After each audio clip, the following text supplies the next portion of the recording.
Memento Mori. Remember that you will die. It sounds like a warning, a threat, something carved above the entrance to a tomb. But for the ancient Stoics, it was the opposite. It was the most liberating thought a human being could have, a daily reminder not of death, but of life, of how much of it we waste pretending we have unlimited time. Marcus Aurelius wrote about death constantly, not with fear or obsession, but with a calm, almost clinical clarity. He listed the names of great emperors, philosophers, and generals who came before him, men who seemed invincible in their time, and noted simply that they were gone, all of them, without exception.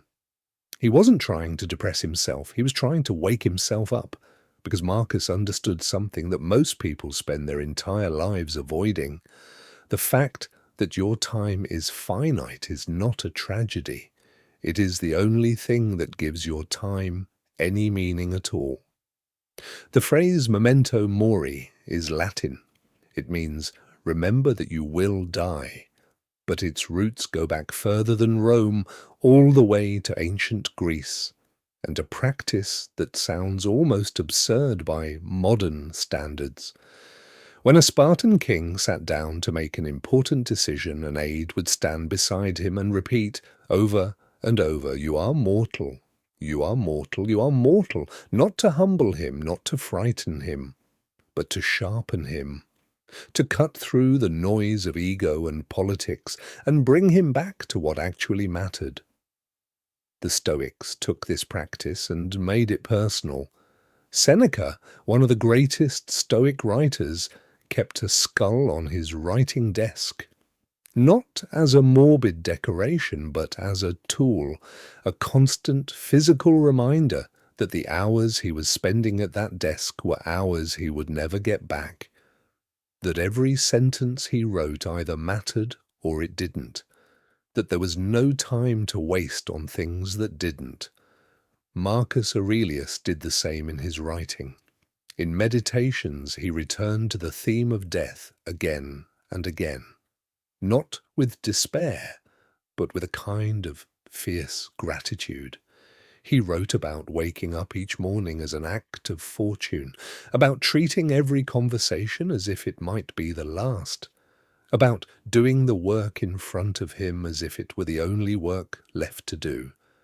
Because for Marcus, it might have been. He spent years on the front lines of war, surrounded by plague, watching people die every day. Death was not an abstract concept. It was his neighbor. So why does any of this matter today? Because we live in a most distracted era in human history. We have more access to information, entertainment, and connection than any generation before us. And paradoxically, we waste more time than any generation before us. We postpone the conversations we need to have. We delay the work we know matters. We tell ourselves we'll start tomorrow, next week, when things are calmer, when we feel more ready. We act as if time is something we can save up and spend later. Memento Mori is the antidote to that illusion.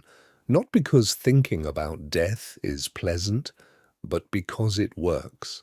Studies in modern psychology confirm what the Stoics knew intuitively, that awareness of our mortality makes us more present, more focused, and more intentional about how we spend our time. It strips away the trivial and leaves only what genuinely matters. Marcus Aurelius ruled the most powerful empire on earth. He had every reason to feel permanent, untouchable, invincible. And every morning he reminded himself, "You are not. Your time is limited. Use it." The Stoics didn't practice memento mori to make life feel shorter. They practiced it to make life feel real. So, the next time you find yourself postponing something that matters, a conversation, a decision, a beginning, remember what Marcus remembered every single morning. You will die. Not today, hopefully, but someday. And that someday is closer than it feels right now.